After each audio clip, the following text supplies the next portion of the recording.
Hey, happy day. Politically right is right and left is wrong.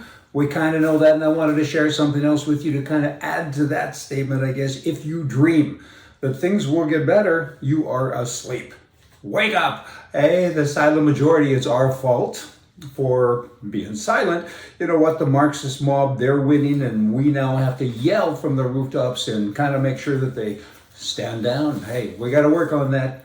University of Colorado Denver lecturer Simon Moya-Smith says that laws against homosexuality and abortions and so many other things did not exist among Indian people before white people, and white people are bad. She's implying that, of course, and before white people came to this land, there were no jails, no homelessness, and so many things, and no wheels and no cars, a lot of other things too, don't forget, don't you know?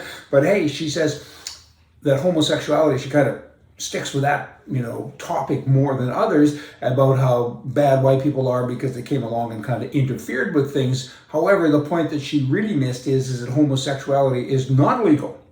It's against the law, still, to this day, in 90% of the 500 or so tribes in the United States of America. So only 10% of 500 tribes legally allow homosexuality. So I'm not quite sure what she's talking about.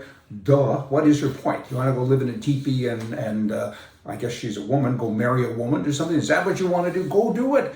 One thing that we did bring us white folk is it's kind of a free country, kind of do whatever you want to do, just saying.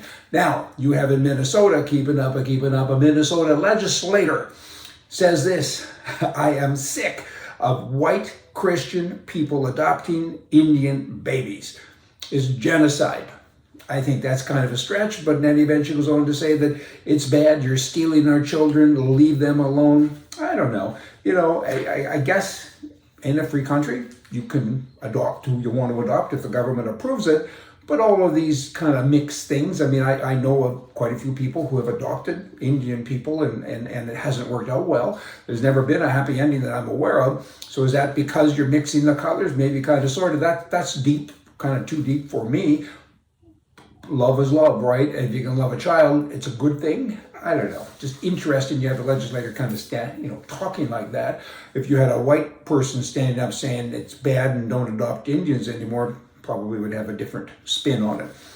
Here's a story that a viewer sent me. Ken, thanks for this, by the way. It's kind of cool.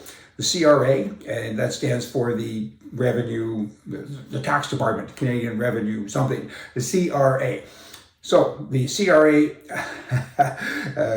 sent back the tax return to a Canadian taxpayer because of his answer to one of the questions. In response to the question, do you have anyone dependent on you? The man wrote 2.1 million illegal immigrants, 1.1 million crackheads, 4.4 million unemployable scroungers, 80,000 criminals in over 85 prisons, plus 450 idiots in parliament, thousands of politicians, and an entire group that call themselves senators.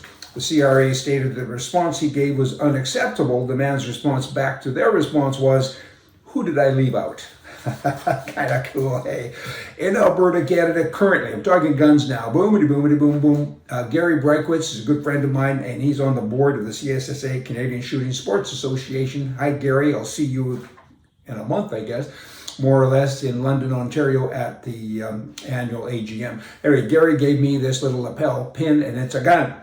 Kind of hard to see from where you're sitting, but anyway, guns are good, right? And in Alberta, Canada, there's almost 350,000 Albertans out of 4 million plus people that hold licenses. And of course, there are many farmers and other people that don't hold a license, but they do have a firearm. It's estimated that there's more than 4 million guns in Alberta.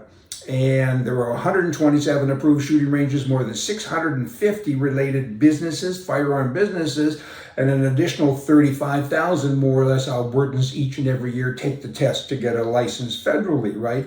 And they're protected now by their government. Firearm Legal Defense always protects them. That's an insurance thing at $95 a year. Everybody should have that no matter where you live in Canada. It's Canada only, but it covers every province and territory.